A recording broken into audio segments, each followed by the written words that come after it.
నమస్తే, welcome to special focus. ఇచ్చుకునేది ఎక్కువ, తీసుకునేది తక్కువ. ఎవరైనా సరే అనుకున్నది అనుకున్నట్టు సాధిస్తే మరింత బలం ఇవ్వాలి, కానీ ఉన్న బలాన్ని లాక్కోవడం ఏంటి? అప్పుడు ఇప్పుడు దక్షిణాది రాష్ట్రాల ఆవేదన ఇది. జీఎస్టీ వసూల విషయంలో కేంద్రానికి ఇచ్చేది, కేంద్రం నుంచి వచ్చేదనే చర్చ ఎప్పటి నుంచో ఉండగా ఇప్పుడు డీలిమిటేషన్ వ్యవహారం మరో రచ్చకి కారణమవుతోంది. జనాభా ప్రాతిపదికన లోక్సభ స్థానాల పునర్విభజనపై దక్షిణాది భక్కుమంటోంది. డీలిమిటేషన్ పై ఢీ అంటే ఢీ అంటోంది. కేంద్రం నిర్ణయం దక్షిణాది రాష్ట్రాల్ని ఏకం చేస్తోందా? దేశ రాజకీయాల్లో సరికొత్త పరిణామాలు చూడబోతున్నామా?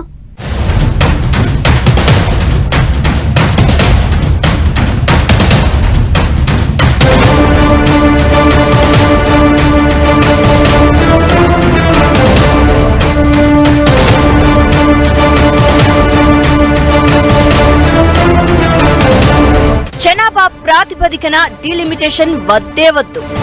దక్షిణాది రాష్ట్రాలను ఏకం చేస్తున్న డీలిమిటేషన్. కేంద్రంపై యుద్ధంలో తగ్గేదేలే అంటున్న దక్షిణాది. ఇక్కడితో ఆగదా? రాజకీయాల్లో సంచలనమేనా? రాజకీయాల్లో కొత్త కూటమి చూసే ఛాన్స్ ఉందా? డీలిమిటేషన్ ఫైట్ లో దక్షిణాది రాష్ట్రాల నెక్స్ట్ స్టెప్ ఏంటి?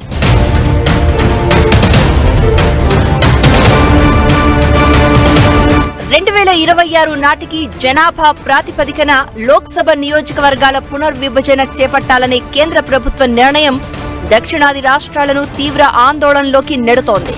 ఉత్తరాదితో పోల్చుకుంటే దక్షిణాది రాష్ట్రాల్లో జనాభా తక్కువగా ఉండడంతో ఆశించిన స్థాయిలో సీట్ల పెరుగుదల ఉండదని ఇక్కడి ప్రభుత్వాలు భావిస్తున్నాయి. ఉత్తరప్రదేశ్, బీహార్, మధ్యప్రదేశ్, మహారాష్ట్ర, రాజస్థాన్ లాంటి ఉత్తరాది రాష్ట్రాలు రాజకీయంగా లబ్ధి పొందుతాయనే భావన పెరుగుతోంది. నిజానికి నియోజకవర్గాల పునర్విభజన ఎప్పుడో జరగాల్సి ఉంది. అయితే జనగణన నిలిచిపోవడంతో ఇది ఆలస్యమైంది. 2026లో డీలిమిటేషన్ తప్పకుండా ఉండబోతోంది. అయితే జనాభా ప్రాతిపదికన లోక్సభ నియోజకవర్గాలను పునర్విభజిస్తే దక్షిణాది రాష్ట్రాలకు ఇబ్బందులు తప్పవు. దీంతో సదరన్ స్టేట్స్ అన్నీ ఏకమవుతున్నాయి. డీలిమిటేషన్ పై కేంద్రంతో ఢీ అంటున్నాయి. జనాభా ప్రాతిపదికన లోక్సభ నియోజకవర్గాల పునర్విభజనపై తమిళనాడు సీఎం స్టాలిన్ మొదటి నుంచి తీవ్రస్థాయిలో ఆందోళన వ్యక్తం చేస్తున్నారు. దక్షిణాది రాష్ట్రాలను ఏకతాటిపైకి తీసుకువచ్చి ఉద్యమ కార్యాచరణకు సిద్ధపడ్డారు. అన్ని రాజకీయ పార్టీలను ఆహ్వానించారు. చెన్నైలో ఈ భేటీ జరిగింది.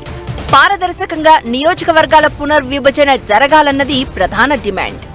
ఏపీకి సంబంధించి వైసీపీ అధినేత జగన్మోహన్ రెడ్డిని ఆహ్వానించారు.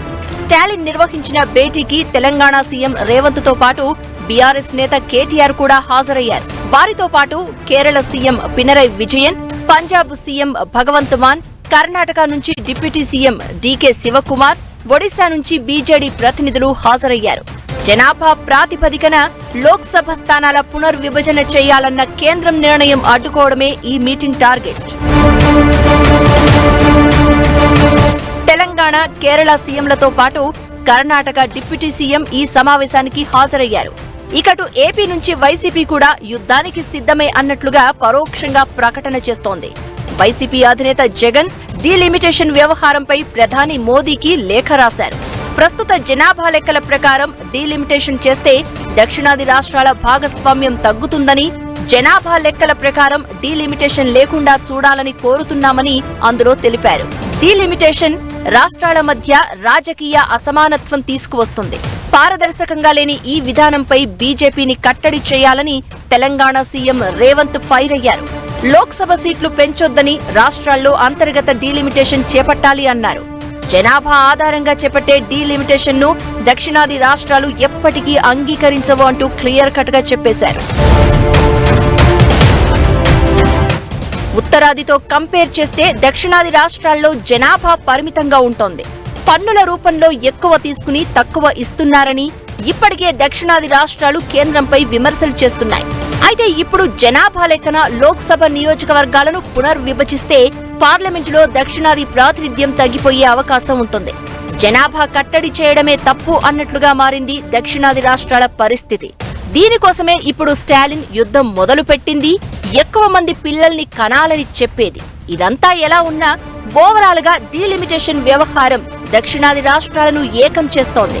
దేశ రాజకీయాల్లో ఇదే ఇప్పుడు కొత్త చర్చకు కారణమవుతోంది. దక్షిణాది రాష్ట్రాల్లోని పార్టీలు కలిసి కేంద్రంపై యుద్ధం చేసేందుకు కొత్త కూటమిగా ఏర్పడతాయా? అసలు అలాంటి అవకాశం ఉందా? అదే జరిగితే రాజకీయం ఎలాంటి మార్పు తీసుకుంటుందనే చర్చ వినిపిస్తోంది. ఏదైతే దక్షిణాదికి బలం తగ్గిపోతాదో, మొత్తం లోక్సభలో 543 సీట్లు పెంచితే వాళ్ళకి ఈక్వల్గా ఇప్పుడు ఉన్న బలంతో పెరగకపోతే నష్టం అని అందరికీ బాధపడతారు. ఇది ఒక పెద్ద పాయింట్ బీజేపీకి వ్యతిరేకంగా అవుతుంది. దేశవ్యాప్తంగా ఒక చేదు పరిస్థితి వస్తుంది. ఇదంటే అందరూ ఏడీఎంకే డిఎంకే అందరూ కలిసి పోటీ చేస్తారు, లేకపోతే కాంగ్రెస్ పార్టీ కేరళలో సిపిఎంతో కలిసి పోటీ చేస్తారని లేదు. దక్షిణాదిలో ఒక అభిప్రాయం ఏర్పడింది. నేను వేరే వేరే రాజకీయ పార్టీలో ఉన్నా. డీలిమిటేషన్ పై చెన్నై మీటింగ్ తర్వాత దేశ రాజకీయాల్లో కొత్త చర్చ మొదలు కావడం ఖాయం. జనాభా ప్రాతిపదికన డీలిమిటేషన్ జరిగితే నిధులు తెచ్చుకోవడంలో, అభివృద్ధి ప్రాజెక్టులను సాధించుకోవడంలో గాని దక్షిణాది రాష్ట్రాలు మరింత వెనకే ఉండిపోయే ఛాన్స్ ఉంది. ఉత్తరాదిలో వచ్చిన మెజారిటీతోనే కేంద్రంలో ప్రభుత్వాలు ఏర్పాటైతే ఇక దక్షిణాదిని పట్టించుకోవాల్సిన అవసరమే ఉండదు. ఇప్పటికే జీఎస్టీ రూపంలో దక్షిణాది రాష్ట్రాలకు తీవ్ర అన్యాయం జరుగుతోందని దక్షిణాది నాయకులు ఆవేదన వ్యక్తం చేస్తున్నారు. ఇలాంటి పరిస్థితుల్లో దక్షిణాదిలో లోక్సభ స్థానాలు తగ్గకుండా చూసుకోవాల్సిన బాధ్యత ఉందని చెన్నై మీటింగ్ సాక్షిగా డిసైడ్ అయ్యారు. మరి కేంద్రం వెనక్కి తగ్గుతుందా లేదా అన్నది ఇప్పుడు పెద్ద ప్రశ్నగా ఉంది. వెనక్కి తగ్గకపోతే రాజకీయంగా ఎలాంటి సంచలనాలు చూడాల్సి వస్తుంది? సరికొత్త కూటమి రాజకీయాలు తెర మీదకు వచ్చే ఛాన్స్ ఉందా అనే చర్చ కూడా జరుగుతోంది. డీలిమిటేషన్ తో నష్టం లేదని కేంద్రం, అసలు వద్దే వద్దు అని దక్షిణాది రాష్ట్రాలు ఎవరికి వారు తగ్గేదేలే అంటున్నారు. అసలు ఈ డీలిమిటేషన్ అంటే ఏంటి? నియోజకవర్గాల పునర్విభజన జరిగితే ఎంపీ సీట్లు ఎంతవరకు పెరిగే ఛాన్స్ ఉంది? డీలిమిటేషన్ కారణంగా దక్షిణాదికి నష్టం ఏంటి? ఉత్తరాదికి లాభం ఏంటి? అసలు దేశ చరిత్రలో ఎన్నిసార్లు లోక్సభ నియోజకవర్గాల పునర్విభజన జరిగింది? సదరన్ స్టేట్స్ అసలు టెన్షన్ ఏంటి? రాజ్యాంగంలో డీలిమిటేషన్ పై ఏముంది?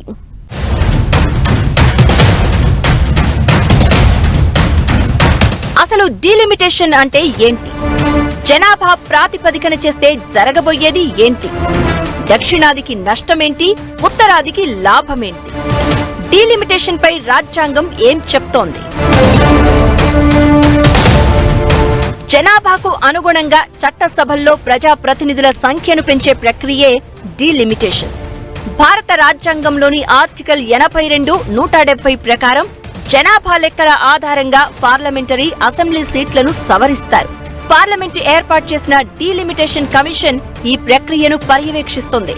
జనాభా ఆధారంగా లోక్సభ సీట్ల పెంపుదల ఉంటుంది.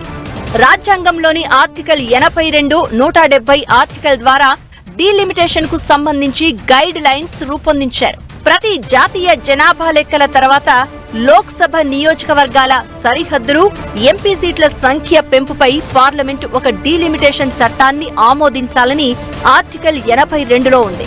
ఆర్టికల్ 170 అనేది రాష్ట్రాల శాసనసభల డీలిమిటేషన్ ను నియంత్రిస్తుంది. జనాభా డేటా ఆధారంగా ప్రతి రాష్ట్రంలో సీట్ల సంఖ్యను నిర్ణయిస్తుంది. 1952లో దేశంలో మొదటిసారి సార్వత్రిక ఎన్నికలు జరిగాయి. 1951 జనాభా లెక్కల ఆధారంగా 1952లో డీలిమిటేషన్ జరిగింది. 1952లో 489 ఎంపీ సీట్లతో ఎన్నికలు జరిగాయి. 1963లో మరోసారి డీలిమిటేషన్ జరిగింది. ఈ సమయంలో 489 నుంచి 522 వరకు ఎంపీ సీట్లు పెరిగాయి.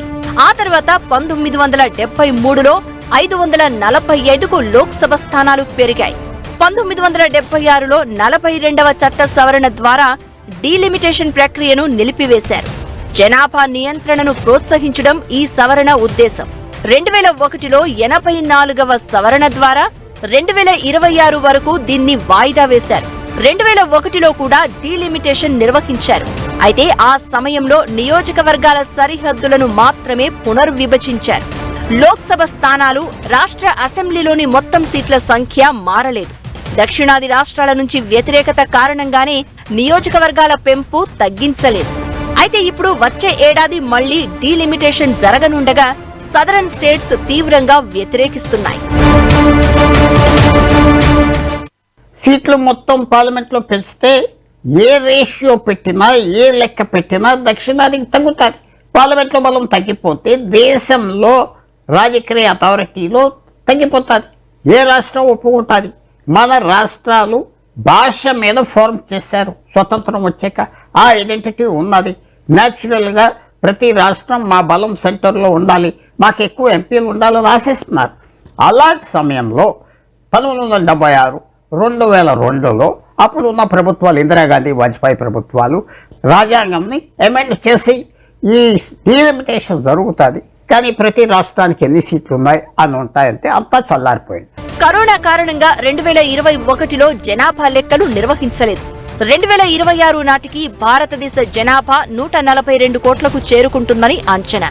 జనాభా ప్రాతిపదికన డీలిమిటేషన్ జరిగితే లోక్సభలో దక్షిణాది రాష్ట్రాల వాటా తగ్గే అవకాశం ఉందని దక్షిణాదికి చెందిన పార్టీల నాయకులు అనుమానం వ్యక్తం చేస్తున్నారు.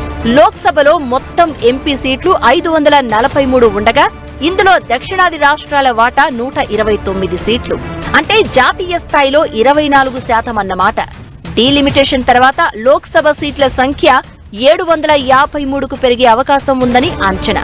కర్ణాటకలో 28 నుంచి 36 సీట్లు, తెలంగాణలో 17 నుంచి 20, ఏపీలో 25 నుంచి 28, తమిళనాడులో 39 నుంచి 41 సీట్లు పెరిగే అవకాశం ఉంది. కేరళలో 20 నుంచి 19కి తగ్గొచ్చు. అప్పుడు మొత్తం ఎంపీ స్థానాల్లో దక్షిణాది రాష్ట్రాల వాటా 24% నుంచి 19%కి పడిపోతుంది. ఇదే ఇప్పుడు సదరన్ స్టేట్స్ కు టెన్షన్. జనాభా ప్రాతిపదికన లోక్సభ స్థానాలు పునర్విభజిస్తే ఉత్తరాదిలో భారీగా సీట్లు పెరుగుతాయి. జనాభా కంట్రోల్ చేయడంతో దక్షిణాదిలో తక్కువ సంఖ్యలో ఎంపీ సీట్లు పెరుగుతాయి. యూపీలో 80 నుంచి 128కి, బీహార్లో 40 నుంచి 70కి ఎంపీ సీట్లు పెరిగే అవకాశం ఉంది. రాజస్థాన్, మధ్యప్రదేశ్, జార్ఖండ్ రాష్ట్రాలకు కూడా ఎక్కువ సీట్లు వస్తాయి. అయితే డీలిమిటేషన్ లో దక్షిణాదికి ఎలాంటి నష్టం జరగదని కేంద్రం అంటున్నా ఈ యుద్ధం ఆగడం లేదు. మరో 30 ఏళ్ల పాటు లోక్సభ సీట్ల సంఖ్యను పెంచొద్దని, 543గానే ఉంచాలని తమిళనాడు సీఎం స్టాలిన్ డిమాండ్ చేస్తున్నారు. జనాభా పెరుగుదలను కంట్రోల్ చేసినందుకు శిక్షించడం కరెక్ట్ కాదని దక్షిణాది రాష్ట్రాలు వాదిస్తున్నాయి. డీలిమిటేషన్ అనేది రాజకీయంగా సెన్సిటివ్ ఇష్యూ. జనాభా ఆధారంగా న్యాయమైన ప్రాతినిధ్యాన్ని నిర్ధారించడం దీని లక్ష్యమైనా ఇది తమ రాజకీయ ప్రభావాన్ని దెబ్బతీస్తుందని దక్షిణాది రాష్ట్రాలు భయపడుతున్నాయి.